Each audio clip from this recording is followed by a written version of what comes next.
आज इथं मी येत असताना नेहमीच माझ्या मनामध्ये येतं की जगाला श्रद्धा आणि सबुरीचा संदेश देणाऱ्या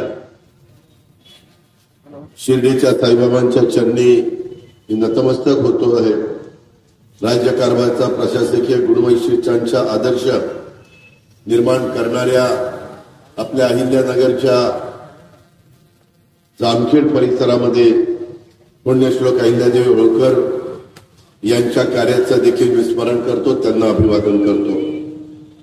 या निमित्तानं या परिसरातले भाग्यविधाते कर्मवीर शंकरराव काळे साहेबांच्या स्मृतीला देखील मी अभिवादन करतो। तसंच सहकारमर्षी शंकरराव कोल्हे साहेबांच्या स्मृतीला देखील मी अभिवादन करतो। तसंच स्वर्गीय नासा फरांदे सर माजी आमदार यांच्याही स्मृतीला अभिवादन करतो। स्वर्गीय के.बी. रोमारे पाटील माजी आमदार त्यांच्याही स्मृतीला अभिवादन करतो। तसंच स्वर्गीय सूर्यभानजी पाटील वहाडणे यांच्याही स्मृतीला अभिवादन करतो। मित्रांनो, काळाच्या नियतीच्या पुढे तुमचं माझं काही चालत नसतं। अशा प्रकारचे आपल्याला हवेशी वाटणारी माणसं ही त्या ठिकाणी आपल्यातनं निघून जातात।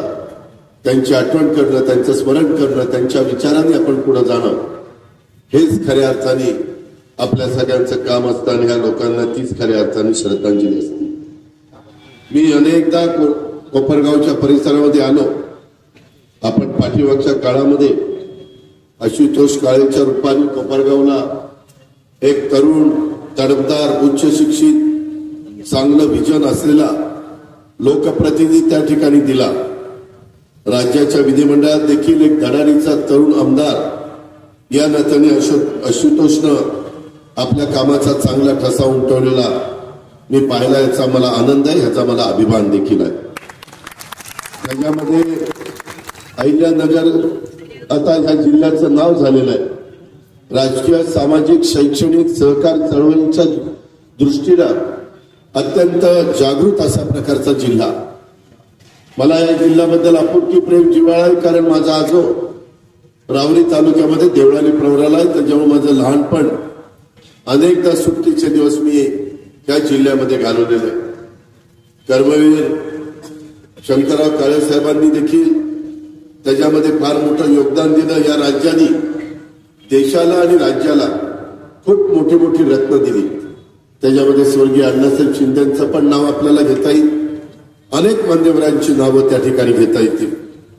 कर्मवीर शंकरराव कोल्हे साहेबांच्या बद्दल सांगायचं म्हटलं तर अहिल्यानगर जिल्ह्याच्या विकासाला वाहून घेतलेलं त्यांचं स्वतःचं नेतृत्व होतं। त्यांच्याबरोबर देखील मला ते 91ला तुम्ही खासदार केलं त्यावेळेस मी पण त्यांच्याबरोबर खासदार बारामतीतनं झालो आणि मला त्यांच्याबरोबर काम करण्याची संधी मिळाली। स्वर्गीय शंकरराव काळे साहेबांच्या कार्याचा, विचारांचा वारसा त्यांचे सुपुत्र माजी आमदार अशोकराव काळे साहेबांनी अत्यंत यशस्वीपणे पुढे नेण्याचं काम केलं आणि आता तोच वारसा कर्मवीरांचे नातू या नात्याने आमदार आशुतोष काळे पुढे नेत आहेत। याचा आपल्याही सर्वांना आनंद आहे आणि त्याच्यामध्ये मलाही त्याच्याबद्दलचा अभिमान आहे। तुम्हाला माहिती आहे की एकंदरीतच काम करत असताना आमचा हाच दृष्टिकोन असतो की त्या भागाचं प्रतिनिधित्व करणाऱ्या व्यक्तींनी त्या भागाचा सर्वांगीण विकास करावा। तुम्ही मागच्या वेळेस मी नेहमी ती खंत बोलून दाखवतो, तुम्ही सगळ्यांनी मागच्या निवडणुकीमध्ये आशुतोषला 850 मतांनी निवडून दिलं, तरी देखील काही हजारो कोटीची कामं आम्ही महायुतीच्या सरकारच्या माध्यमातून ह्या कोपरगावच्या करता देऊ शकलो। त्याच्याबद्दलचं तर पुस्तकच आशुतोषनी काढलेलं आहे, तेही आपल्या सगळ्यांच्या पाहण्यामध्ये आलेलं असेल। हे ते पुस्तक आहे, जय हा पुरावा आहे। उगीच काही जण येतात सांगतात तसं नाहीये, कुठली कामं केली, कशा पद्धतीने केली ते आपण पाहिलं। परंतु माझी विनंती आहे, मी या निमित्तानं कोल्हे परिवाराला पण धन्यवाद देईल। मग त्याच्यामध्ये बिपिनदादा कोल्हे असतील, आमच्या कोल्हे ताई असतील किंवा विवेक कोल्हे असतील किंवा त्या परिवारातले सगळे त्यांचे समर्थक असतील। महायुतीनं ज्यावेळेस ही जागा राष्ट्रवादी काँग्रेस पक्षाला देण्याचा निर्णय घेतला त्यावेळेस त्यांची पण इच्छा होती, परंतु अमित शहा साहेबांनी, देवेंद्र फडणवीस साहेबांनी, आम्ही पण त्यांना विनंती केली, कारण एकेकाळी बोलले तयार मी महानंदमध्ये काम करत होतो, बिपिनराव आणि मी पण अनेक वर्ष एकत्र काम केलेलं आहे आणि त्याच्यामुळं आमचे तसे संबंध आहेत. पण त्यांना मी विनंती केली की आता तरुण एक आपला आशुतोष पुढे चाललाय, त्याला आपण आशीर्वाद देण्याचं काम करू आणि त्या पद्धतीनं त्यांनी पण त्याला प्रतिसाद दिला. त्यांच्या नेत्यांचं त्यांनी ऐकलं. मी एवढंच कोपरगावकरांना सांगू इच्छितो की भारतीय जनता पक्षाने त्यांचाही मान सन्मान ठेवायचं ठरवलेलं आहे आणि पुढच्या काळामध्ये त्यांचाही योग्य मान सन्मान राखला जाईल. त्याच्यामुळं कोपरगावकरांनी त्याबद्दल काही काळजी करू नये. माझे पण तुमच्या नेते मंडळींशी अनेकांशी संबंध आहेत, मी पण त्या गोष्टीचा पाठपुरावा करेन. पण माझी विनंती आहे, मागच्या वेळेस तुम्ही आशुतोषला 850 मतांनी कसं बसतं निवडून दिले. त्याच्या एक मिनिट आता माझा एक गप्पा नका. आता 850 वर माझी विनंती आहे की त्याच्यामध्ये तुम्ही 85,000 मतांनी त्याला निवडून द्या. त्याच्यामध्ये 3 पूज्य वाढवा दिले म्हणलं बरोबर आहे, बटणं दाबावी लागतात. नुसतं दिले काय देवळात वाजवायची घंटा आहे, दिले दिले दिले. त्याच्यामध्ये तुमचा उत्साह आहे तो शेवटपर्यंत टिकवा. सगळ्यांचा आपल्याला पाठिंबा आहे. आशुतोषचं काम उत्तम आहे. आशुतोष पुढे जाण्याचा अतिशय मनापासून त्याचा इच्छा आहे. आपण सगळ्यांनी त्या ठिकाणी आशीर्वाद दिले पाहिजे. आपण जे काही करतो ते खरं तर मी माझ्या राष्ट्रवादी काँग्रेस पक्षाच्या कार्यकर्त्यांना नेहमी सांगत असतो. अनेक आमदार, मग त्याच्यामध्ये मागं वैभव पिचड केले, आता डॉक्टर लहामटे केले, मागं नितीन लडके केले, त्याच्यामध्ये संग्राम जगताप केले, त्याच्या आधी प्राजक्त तनपुरे केले. खूप आमदारांना, राहुल जगतापांना आपण संधी दिली. अनेक आमदारांना, तरुणांना संधी देण्याचं काम आशुतोष सहित आपण सगळ्यांना केलं. ह्या जिल्ह्यामध्ये देखील केलं. आता देखील मी तशाच पद्धतीचा काही बाबतीमध्ये विचार केलेला आहे. आपण जे काही करतो ते मायबाप जनतेच्या करता करतो. आम्ही शेवटी एक बांधिलकी घेऊन आलेलो आहे. सामाजिक बांधिलकी डोळ्यासमोर ठेवून सर्वसामान्यांचे प्रश्न सोडवायचे, त्यांच्यासाठी वेळ द्यायचा आणि त्यांचे प्रश्न सोडवणं हे आपलं कर्तव्य आहे. त्यामुळे आजवर मी नेहमीच कर्तबगार माणसांच्या पाठीशी उभं राहण्याचा प्रयत्न केलेला आहे. ओठात एक आणि पोटात एक हे मला कधीच जमलेलं नाही आणि जमणार पण नाही. माझं बोलणं नेहमीच सडेतोड असतं हे संपूर्ण राज्याने अनेकदा पाहिलेलं आहे. कधी कधी मला त्याची किंमत पण मोजावी लागली. त्याच्या संदर्भामध्ये शेवटी कुठला आपल्या बोलण्यातनं समाज दुखवता कामा नये. आपल्या सगळ्यांच्या मध्ये जातीय सलोखा राहायला पाहिजे. छत्रपती शिवाजी महाराजांनी जो आदर्श त्या काळामध्ये रयतेचं राज्य करत असताना ठेवलेला होता, त्याच रस्त्याने एकनाथराव शिंदे, देवेंद्रजी आणि मी आणि आमचे सगळे महायुतीचे घटक यांना जायचंय. आणि हे जात असताना आताही आम्हाला तोच विचार डोळ्यासमोर ठेवून आम्ही पुढे जाण्याचा प्रयत्न करतोय. आशुतोषला मला तुमच्या सगळ्यांच्या साक्षीनं सांगायचंय, मला नेहमी अशी माणसं आवडतात जे स्वतःसाठी नाही तर समाजाच्या करता मागत असतात. तू देखील आजवर स्वतःच्यासाठी काही मागितलं नाही. जे काही मागतो ते इथल्या जनतेच्या करता मागतो, कोपरगावकरांच्या करता मागतो, सर्व घटकांच्या करता मागतो. आजवर तू माझ्याकडे आला, मला पोलीस स्टेशनची इमारत द्या, मला पोलिसांच्या करता कर्मचारी वसाहतीसाठी निधी द्या.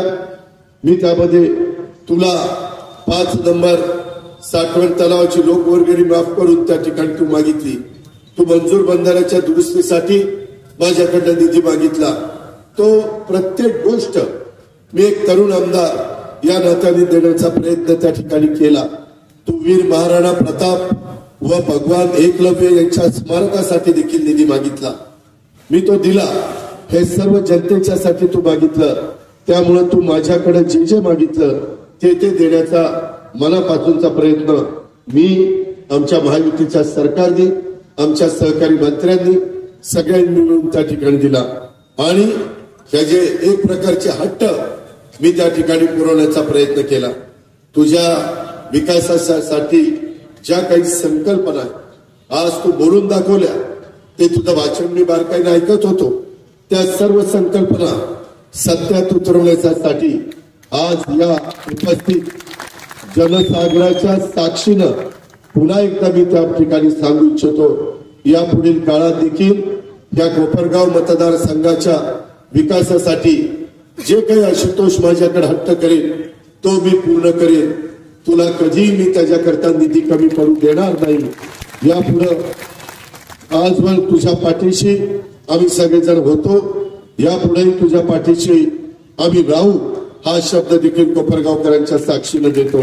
आणि तुला हे पण सांगतो, तुझं जेवढं जास्त लीड मिळेल तेवढी तुझी जबाबदारी देखील मोठी राहील.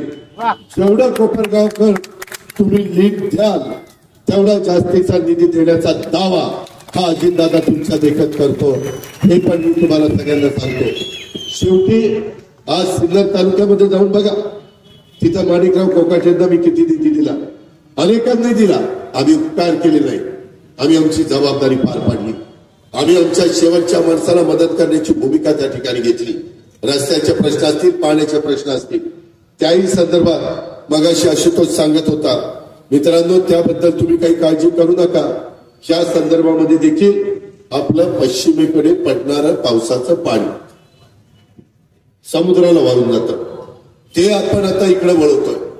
ते माझ्या नाशिक जिल्ह्यातल्या धरणा, ते माझ्या नगर जिल्ह्याला ज्या फायदा करणारी धरणं आहे त्या धरणामध्ये आणण्याचा आमचा प्रयत्न आहे.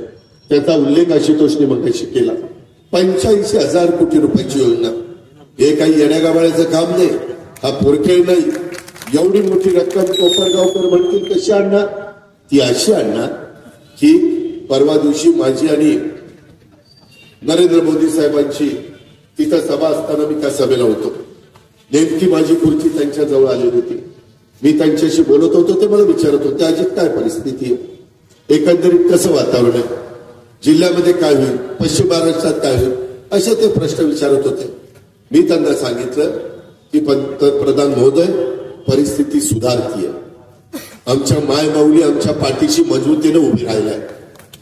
त्यांचा भरभक्कम पाठिंबा आम्हाला. आमचे तरुण तरुणी हे आमच्या पाठीशी आहे. आमचा शेतकरी समाज आहे. आम्ही सगळ्या घटकाला बरोबर घेऊन चाललोय. आमची विनंती एवढीच आहे, आज तिसऱ्यांदा देशाचे पंतप्रधान म्हणून तुम्हाला संधी मिळालेली आहे. हे आपलं सर्वांचं भाग्य आहे. आम्हाला आता केंद्राचा मोठा निधी, आमच्या मोठ्या मोठ्या लाखो कोटीच्या योजना, याकरता राज्य सरकारच्या पद्धतीनं काम करेल.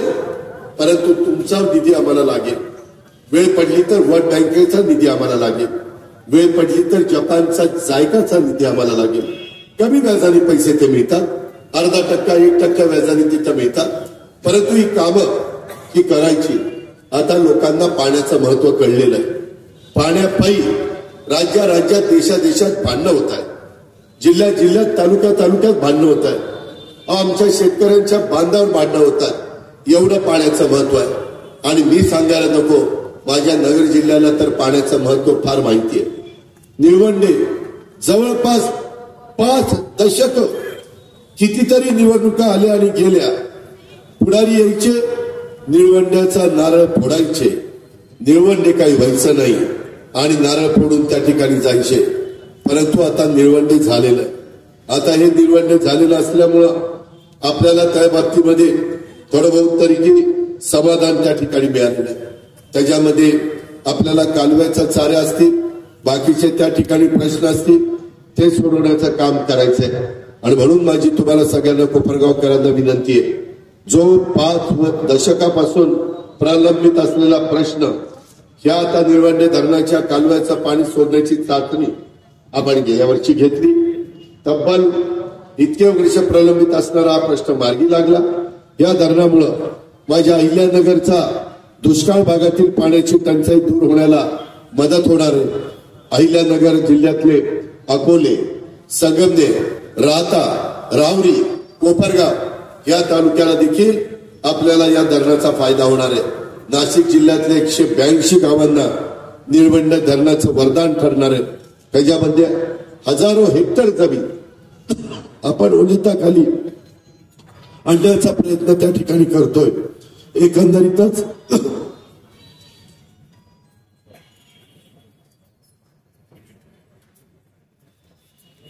तुमच्या आमदारांनी मला पाणी पाजलं, आता त्याला पाण्यासारखं पुण्य नाही. त्यामध्ये आपल्याला या धरणाचं काम पूर्ण झाल्यानंतर नाशिक ते अहिल्यानगर या दरम्यानच्या 125 गावांना पिण्याचं पाणी त्या ठिकाणी मिळणार आहे. कोपरगावकरांना आम्ही कामाची माणसं, तुम्ही माझी भाषणं ऐका. जनसन्मान यात्रेच्या निमित्तानं मी महाराष्ट्रात फिरायला सुरुवात केली. तुमच्या इथं पण त्या दिवशी पाऊस पडत होता, इथं प्रचंड जनसमुदाय होता. मी राज्याच्या व्हिजनचं बोलतो, मी एकमेकाची उणीधुणी काढत नाही.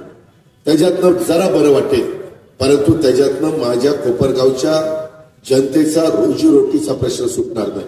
ऐकायला बरं वाटेल आणि ह्या कानातनं सोडून द्या. काही पुढारी काय बोलतात, काय सांगतात. अरे तुम्ही महाराष्ट्रामध्ये काय करणार ते सांगा ना. तुम्ही कोपरगाव करता काय करणार, ह्या जिल्ह्या करता काय करणार, उत्तर महाराष्ट्राकरता काय करणार, तुमचं विजन काय. उगीच यांनी असं केलं, त्यांनी तसं केलं. अरे त्यांनी केलं ते जाऊ द्या, तिकडे मातीच जाऊ. लोकांच्या करता तुम्ही काय करणार आहे, त्यांची खरंच भाषणं तुम्ही ऐका, शांतपणे विचार करा. आणि कुठल्या पद्धतीचा ते विचार करतात. काही जण घटनेचे शिल्पकार डॉक्टर बाबासाहेब आंबेडकरांनी संविधान दिलं. ते संविधान आपल्याला एकसंघ ठेवण्याकरता दिलं. अत्युच्च संविधान, जगाने कौतुक केलं. 140 कोटी जनता त्याचा आदर करते. परंतु त्याच्याबद्दल आमच्याबद्दल खोटं सांगितलं. आपकी बार 400 पार. 400 पार कशाला पाहिजे. 275 मध्ये सरकार येत आहे. यांना 400 पार पाहिजे. यांना घटना बदलायची, आरक्षण काढायचं, यांना त्या ठिकाणी वेगवेगळ्या पद्धतीचे निर्णय घ्यायचे, संविधान बदलायचं. अरे कोण संविधान बदलतंय, कशाला खोटं बोलता, कशाला फेक नेरेटिव्ह सेट करता. मुद्द्याचं बोला ना. आमच्या मुस्लिम बांधवांना सांगितलं सीए कायदा आणला, कशा करता आणला की तो आणला परदेशामध्ये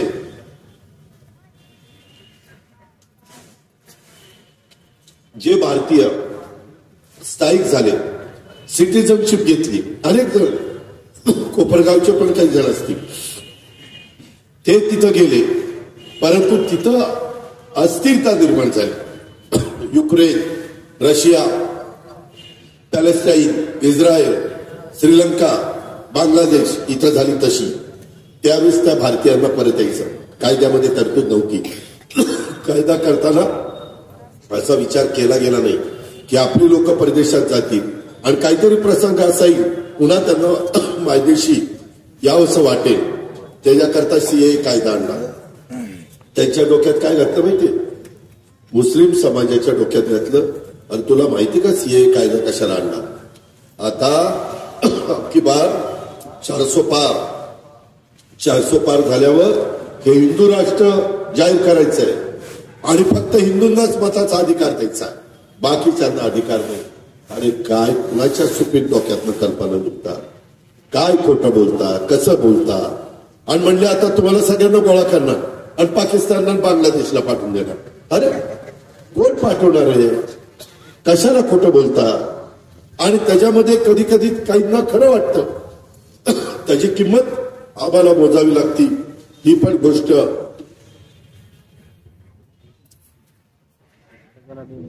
ठसका लागल्यावर काय होतं, आठवण काढतं ते. मित्रांनो, त्याच्यामध्ये मला एवढंच सांगायचं की असे फेक नॅरेटिव्ह सेट केले आणि त्याच्यातून हा समाज कसा बाजूला जाईल हे बघण्याचा प्रयत्न केला.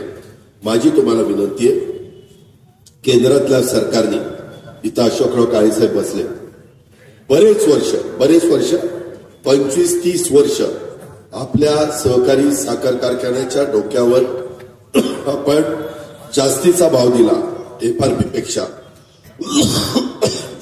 त्याच्यामुळं इन्कम टॅक्स राज्यातल्या तब्बल 132 साखर कारखान्यांवर लागू लागला. 9,500 कोटी एवढी थकबाकी तुमच्या माझ्या कारखान्यांवर लागली ती काढण्याकरता प्रणव मुखर्जी, त्याच्यामध्ये ए.के. Anthony, P. चिदंबरम, जे त्या काळामध्ये अर्थमंत्री होते, आम्ही गेलो. मी डेलिगेशन मध्ये असायचो. ऐकायचे, ऐकून घ्यायचे, स्टे द्यायचे. टांगती तलवार काही काढली नाही. केंद्रात सरकार आलं आणि आम्ही पुन्हा अमित शहाना भेटलो. अमित शहा साहेबांना सांगितलं, साहेब 25 वर्ष झाली, हे जर माफ नाही केलं तर माझ्या महाराष्ट्रातल्या शेतकऱ्यांच्या खिशातनं 9,500 कोटी रुपये भरावे लागतील, आम्हाला भाव मिळणार नाही. ते म्हणले, काळजी करू नका, मला अभ्यास करू नये, मी परत तुम्हाला बोलवतो. आणि मित्रांनो, त्यांनी आम्हाला परत बोलवलं. त्यांनी 9,500 कोटी रुपये इन्कम टॅक्स माफ करून टाकला. कुणाला जमलं नाही, काँग्रेसच्या राजवटीत एकालाही जमलं नाही. नुसता माफ नाही केला. मी त्यांना म्हणलं, एफआरपी पेक्षा आम्ही जास्त भाव देतो, तो इन्कम टॅक्स देतील. ते म्हणले, तसं नाही करून देणार. साखर आयुक्ताला तुम्ही दाखवा तुमचा भाव खरंच बसतो, कर्ज न काढता बसतो. मी तुम्हाला तो भाव त्या ठिकाणी इन्कम टॅक्स न लावता मी तुम्हाला त्याच्यामध्ये परवानगी देतो. आणि खरंच त्यांनी परवानगी दिली. अरे, कामं अशी करायची असतात. उगेच हेलपाटेवाली माणसाला मारायचं नसतं. आणि कायमचं दुखणं आपल्या सहकारी साखर कारखान्यावरचं मोदी साहेबांनी आणि अमित शहा साहेबांनी दूर केलं. आम्ही त्यांना सांगितलं, साहेब, लोकसभेच्या निवडणुकीला आपल्याला फटका बसला. ते संविधानाचं एक सांगितलं, दुसरं एक सांगितलं सीएचं, आणि तिसरं सांगितलं की आम्ही त्याच्यामध्ये कांदा निर्यात बंदी उठवली पाहिजे. माझा नाशिक जिल्हा, नगर जिल्हा, पुणे जिल्हा, सातारा, सोलापूर या सगळ्या बेल्टमध्ये माझा कांदा उत्पादक शेतकरी. म्हणलं, राव, त्यांना पैसे मिळत नाही, त्यांचे भाव पडले, शेतकरी हवालदिल झालाय. ते म्हणले, ठीक आहे, आपण मार्ग काढू. कांदा निर्यात बंदी उठवली. माझ्या शेतकऱ्यांना कांद्याचे पैसे आता चांगले मिळायला लागले की नाही, आज समाधानी. शेवटी आम्ही कशा करता राज्य करतो? आम्हाला लाल दिव्यात फिरायला नाही. जो माणूस आहे, जो कॉमन मॅन आहे, जी माझी मायबावली आहे, तिला समाधानाचं जीवन जगता यावं, या पद्धतीने आमच्या सगळ्यांचं काम चाललंय. आणि आम्ही पण उद्याच्या काळामध्ये त्याच रस्त्याने पुढे जाण्याचा प्रयत्न करतोय. आपल्याला पुढे नाशिक हायस्पीड रेल्वे करायची. आपण आता शिर्डी विमानतळावर नाईट लँडिंगची सुविधा त्या बाबतीमध्ये केलेली आहे. आपण मुंबई शिर्डी वंदे भारत एक्सप्रेस त्या ठिकाणी सुरू झाली, त्याचा फायदा आपल्याला त्या ठिकाणी होतोय. समृद्धी महामार्ग, त्याचा फायदा अनेक जिल्ह्यांना होणार आहे, होतोय. अनेक ह्या मार्गासाठी 55,000 कोटी रुपये आपण खर्च केले. कशाला म्हणतात 55,000 कोटी रुपये? आता मुंबई ते नागपूर अंतर कित्येक तास लागायचं, 8 तासात त्या ठिकाणी माणूस येतो. 701 किलोमीटर लांबीचा हा महामार्ग आहे. कामं होत आहेत, रस्त्याची कामं होत आहेत. त्यामध्ये कुठल्याही परिस्थितीमध्ये नॅशनल हायवेची कामं चालली. करोड रुपयाचा पैसा नितीन गडकरी आपल्याला देत आहेत, कारण ते आपल्या महाराष्ट्राचे सुपुत्र आहेत. अरे घ्या ना, आता अजून 4.5 वर्ष केंद्रामध्ये मोदी साहेबांचं सरकार आहे. त्यांचा पुरेपूर फायदा माझ्या चांद्यापासून बांध्यापर्यंत आपल्याला करून द्यायचा आहे. विरोधात करून देऊ शकत नाही. माझ्या मायमाऊलींना आम्ही जी योजना दिली, लाडकी बहीण योजना, आम्हाला त्यांनी काय सांगावं? अरे म्हणले, राज्याला कर्जबाजारी करायला निघाले, तिजोरी खाली करणार, कर्जाचा डोंगर करणार, आर्थिक शिस्त बिघडवणार. काय आर्थिक शिस्त बिघडवली? आम्ही 10वा अर्थसंकल्प सादर केला. देवेंद्रजींना पण 5 वर्ष मुख्यमंत्री पदाचा अनुभव आहे. एकनाथराव शिंदे सिनियर मंत्री आहेत, आता मुख्यमंत्री आहेत. आम्मी काय एकदम उठलो आणि जबाबदारी घ्यायला गेलो नाही. बरेच वर्ष ते शिकलोय आणि तो अर्थसंकल्प केला. 75,000 कोटी लाभार्थ्यांना लाभ द्यायचं ठरवलं. बाकीचं डेव्हलपमेंटला पैसे ठेवले, पगार, पेन्शन आणि घेतलेल्या कर्जाचं व्याजाला पैसे ठेवले. काय चुकीचं केलं? सांगितलं हे पैसे माझ्या मायबाऊलींना मिळणारच नाही. पैसे मिळाले, म्हणले अरे लवकर काढून घ्या, नाहीतर परत येतील. त्यांच्या कुणी सांगितलं होतं की भाऊबीजेची ओवाळणी आणि रक्षाबंधनाची ओवाळणी भाऊ ज्यावेळेस बहिणीला देतो त्यावेळेस काय परत काढून देतो? काही बोलायचं. अरे आम्ही तरी 1,500 रुपये दिले, पुन्हा म्हणतात काय 1,500 रुपये दिले. अरे तुम्हाला काय किंमत आहे 1,500ची? तुमच्या काळात 1,000 रुपये दक्षिणा पण दिली नाही. आम्हाला गप्पा आणतात 1,500च्या. उगीच गप्पा बघतो म्हणून काही बोलता काय? असं नाही चालणार. आणि आज माझ्या महिलेचा मायमाऊलीची दिवाळी चांगली झाली. कुठल्या महिलेला दिली? जी कुरपणीला जाती, जी झाडू पोतन करते, जी धुणं मांडणी करते, जी कचरा गोळा करते, जी काही घरांच्या मध्ये जाऊन स्वयंपाक करते, अशा पद्धतीची कामं माझी मायमाऊली करते. आणि मग संध्याकाळी तिची चूल पेटते. हे कुठली पद्धत? तिला वाटत नाही की कोपरगावच्या बाजारपेठेत काही घ्यावं? तिला काही मन नाहीये. ती काही असंच नुसतं घराचंच काम करायचं असं नाही. डायरेक्ट तिच्या अकाउंटला पैसे पाठवले. राज्य सरकार आमची महिला बाल कल्याणची मंत्री आदिती तटकरे तिच्या डिपार्टमेंटनं पैसे ह्यांच्या डायरेक्ट अकाउंटला. मध्ये पुरुषाचा संबंधच ठेवला नाहीतर त्यांच्या हातात 1,000 रुपये दिल्यावर ते तिला देणार 500. 1,000 मला राहू दे, 500 घे. अरे पण त्याची 1,500 आहेत ना, तुम्हालाही द्यायचं. तुम्हाला रागून नाही चालणार. तुम्ही पण मतदार आहे. आज माझ्या मायमाऊली समाधानी. उद्याच्याला आम्ही याला ती 5 वर्ष योजना चालू ठेवायची. ती चालू ठेवण्याकरता मायमाऊलींनो हे विरोधी लोक आहेत ना, हे बंद करायला निघाले, कोर्टात गेले, आम्हाला स्टे आणण्याचा प्रयत्न केला. काय त्यांना झालं कुणाला माहिती. बरेच दिवस सत्ता नसल्यामुळे काहीतरी परिणाम झाला, कशावर कुणाला माहिती. माझी तुम्हाला विनंती आहे की तुम्हाला ही योजना पुढे 5 वर्षाच्या करता चालू ठेवायची असेल, 3 गॅस सिलेंडरची योजना 5 वर्षाच्या करता चालू ठेवायची असेल, तुमची अनेक लाडकी जन्माला आल्यानंतर 18 वर्षाची होईपर्यंत 1,01,000 त्या आमच्या मुलीला टप्प्याटप्प्यामध्ये देण्याची योजना चालू ठेवायची असेल तर ते तुमच्या हातात आहे. तुम्ही म्हणाल कसं? तर ती आजचं की आपण मतदानाला 20 तारखेला जा, त्यावेळेस त्या मतदानामध्ये आपल्या पुढे जी मतपत्रिका येईल त्या मतपत्रिकेमध्ये आपलं नाव नंबर 1लाच आहे. एक गाडी नंबर 1च आहे आमचा. 1 नंबरला नाव आहे.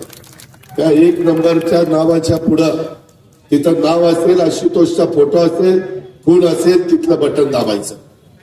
1 नंबरचं बटन दाबलं, आशुतोष निवडून आला, युतीचं सरकार आलं, माझ्या मायमाऊली बहिणींची 5 वर्ष पुढे योजना चालू. कोण मायचा लाल बंद करू शकणार नाही.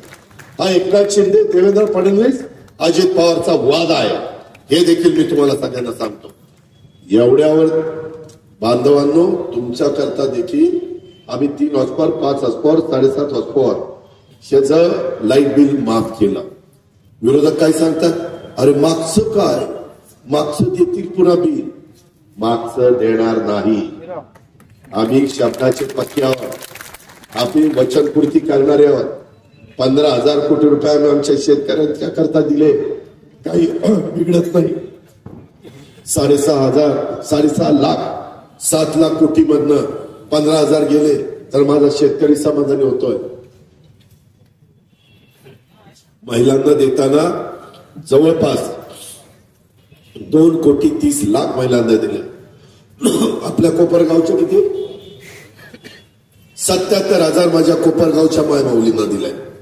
44 लाख शेतकऱ्यांना 7.5, 5, 3 15,000 कोटी दरवर्षी भरणार. तुम्हाला मागचं बिल द्यायचं नाही, चालू बिल येणार नाही आणि पुढचं बिल देणार नाही. तुम्ही फक्त 20 तारखेला गेला, जिथं कमळ असेल तिथं कमळ, जिथं धनुष्यबाण असेल तिथं धनुष्यबाण, जिथं घड्याळ असेल तिथं घड्याळ, याचं बटन दाबा. तुमची 5 वर्ष पुढे योजना चालू. वीज माफी काँग्रेसवाल्यांनी दिली 2003ला आणि 4ला वीज दिली. मी म्हणलं विलासरावजी हे कसं काय नाही दिलं पाहिजे, आता इलेक्शन झाले आता देऊन टाकू. असं कसं राहू? असं नाही चालत. आम्ही देणार नाही म्हणजे मोफतच वीज देऊ, बिल देणार नाही. त्याचबरोबर माझा शेतकरी 3, 5, 8, 5 दूध उत्पादक शेतकरी 28 रुपये भाव मिळतो. शेतकरी मला म्हणायचे दादा परवडत नाही. आम्ही एकनाथराव देवेंद्रजी 5 रुपये वाढवून दिले. नंतर नाही पहिले 5. आणि मला माहिती मी वाढवून दिले तुम्हाला काय माहिती 5. त्याच्यानंतर ऑक्टोबर महिना आला. आम्ही सगळे बसलो. राधाकृष्ण विखे पाटील साहेब त्या खात्याचे मंत्री आहेत. ते म्हणले दादा अजून आपण काही वाढवू. मी म्हणलं सीएमडीसीएमशी बोलू. ते म्हणले वित्तनी परवानगी दिली की सीएमडीसी माहिती वित्त तर मी. त्याच्यामुळे म्हणलं चला शेतकऱ्याला जात आहे. शेतकरी आपला समाधानी होतो. आम्ही 1 तारखेपासून 7 रुपये केले 1 ऑक्टोबर पासून. आणि हे सगळं करताना कोपरगावकरांनो पारदर्शक, मध्यस्थी नाही, कुणाच्या मार्फत नाही. महिलांना पैसे डायरेक्ट अकाउंटला, 3 गॅस सिलेंडरचे पैसे डायरेक्ट अकाउंटला. त्या लेख माझी लाडकी 1,01,000 टप्प्याटप्प्याने डायरेक्ट त्या मुलीच्या नावावर. माझ्या शेतकऱ्यांचं वीज बिल द्यायचंच नाही त्याच्यावर डायरेक्ट त्यांच्या हातात 0चं बिल दिलं की नाही. 0चं बिल आलेलं आहे दिलं. त्याच्यामध्ये माझ्या दुधाचे पैसे काही सोसायट्या अरे तुझं 3, 5, 8, 5 नव्हतं तुझं कमी होतं झाले आमचे पैसे कापले. आम्ही सांगितलं याद्या द्या. त्या दिवशी त्या शेतकऱ्याचं दूध किती आलं वेळ लागतोय. ऑनलाईन केलंय पण डायरेक्ट अकाउंटला पैसे. मध्यस्थी नाहीच. कुणी म्हणाल नको भ्रष्टाचार झालाय तिथं करप्शन वाढलंय काही नाही. या पद्धतीचा कारभार आम्ही करतोय. माझी विनंती आहे आमची प्रशासनावर पकड आहे. आम्ही काम करणारी माणसं. आम्ही ज्या वेळेस योग्य काम असेल तर आवाज टाकला तर काम होतं. आम्ही वेळ मारून देणारी माणसं नाही. आम्हाला खूप काही महाराष्ट्राने दिलेलं आहे.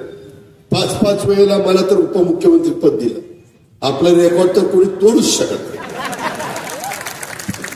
5 वेळेला. पण आम्हाला लोकांच्या करता काम करायचं. आणि म्हणून माझी विनंती आहे परवा काही तर सभा झाल्या काही टीका टिप्पणी झाली.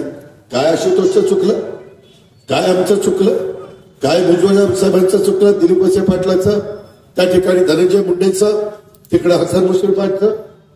आम्ही सगळे चुकीचे आणि बाकीच्या बरोबर असं कसं. पूर्वीचा रेकॉर्ड काढा. काय काय घटना कधी कधी झाल्या त्या खोलात मला जायचं नाही कारण मी विकासाचा बोलायला आलो नाही. सकारात्मक माझा दृष्टिकोन आहे. हे सगळं बोलत असताना आम्हाला जर आम्ही आशुतोषनी हे निर्णय घेतले असते तर 2,500-3,000 कोटी रुपये आपल्याला मिळालेच नाही. आम्ही विरोधात आहे. आम्ही काय करू शकत नाही. अरे होती संधी तेव्हा का ते केलं. त्याच्यामध्ये आम्ही लोकांच्या करता गेलो. आम्ही विकासाच्या करता गेलो. आम्ही शिवशाहू फुले आंबेडकरांची विचारधारा सोडली नाही. मला सगळ्या समाजाला सांगायचंय. मला इथं आल्यानंतर काहींनी सांगितलं आम्ही अल्पसंख्याक समाजाला 1,000 कोटीची तरतूद केली. मार्टी व्यवस्था मार्टी संस्था त्यांच्याकरता काढली. आम्ही त्याच्यामध्ये मदरशांचे 6,000 पगार 16,000 केले. 8,000चे 18,000 केले. मौलाना आझाद महामंडळाचं भागभांडवल 1,000 कोटी केलं.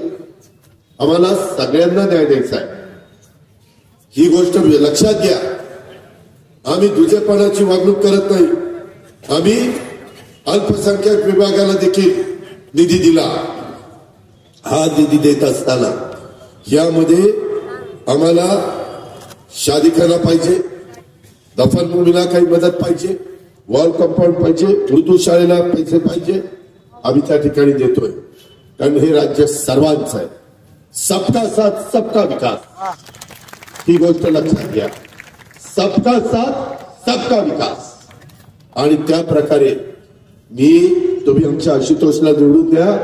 प्रचंड मताधिक्याने या घटकाकरता देखील एक चांगला शादीखाना आणि त्या उर्दू मुलं शिकत असतील तर उर्दू शाळेच्या करता देखील इमारत देण्याचं काम आम्ही त्या ठिकाणी करू. तुम्ही अजिबात कुठलाही गैरविश्वास आमच्यावर दाखवू नका अशी माझी तुम्हाला सगळ्यांना विनंती आहे. इथून पुढच्या काळामध्ये मी सोशल इंजिनिअरिंग करणारा कार्यकर्ता आहे. आम्हाला सगळ्यांच्या बद्दल आदर आहे.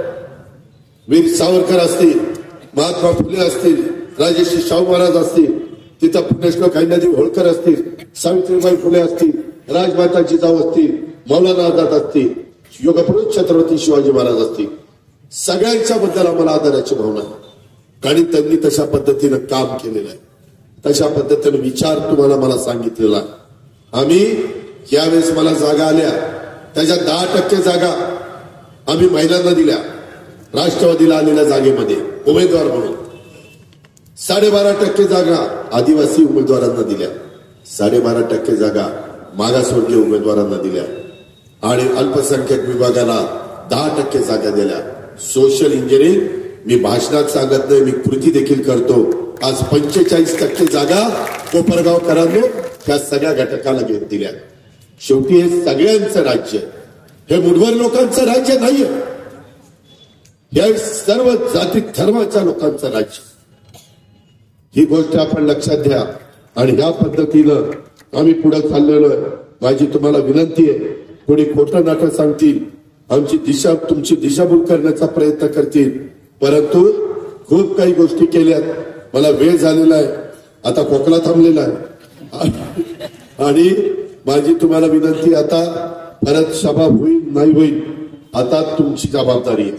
आम्ही आमची जबाबदारी पार पाडलेली आहे, सगळ्यांनी साथ दिलेली आहे आणि ते सगळं करत असताना तुम्ही तुमची जबाबदारी उद्याच्या निवडणुकीच्या निमित्तानं आशुतोषला प्रचंड मताधिक्याने विजयी करायची पार पाडा। पुढची जबाबदारी त्याला काय करायचं ते माझ्यावर सोडा, हे माझ्यावर सोडा। मी त्यामध्ये नंबर 1 ला तुम्ही मतदान करा आणि कुणाच्या बद्दल अनादराची भावना ठेवू नका। कधी कुणाच्या बद्दल कुणाला वाईट वाटेल, राग येईल, सगळ्यांना मान सन्मान द्या, भले तो कोणी असेल त्याचा रिस्पेक्ट ठेवा। ही मराठी संस्कृती आहे, हा महाराष्ट्राचा इतिहास आहे, ही आपल्या बापदादाची आपल्याला शिकवण आहे, ही आपल्या साधू संतांची आपल्याला शिकवण आहे। आणि म्हणून पुन्हा एकदा प्रचंड मताधिक्याने आमचा सहकारी आशुतोषला प्रचंड मताधिक्याने पाठवा। निधी पण जास्त देतो आणि जबाबदारी पण त्याच्यावर देतो, एवढंच सांगतो आणि थांबतो। जय हिंद, जय महाराष्ट्र।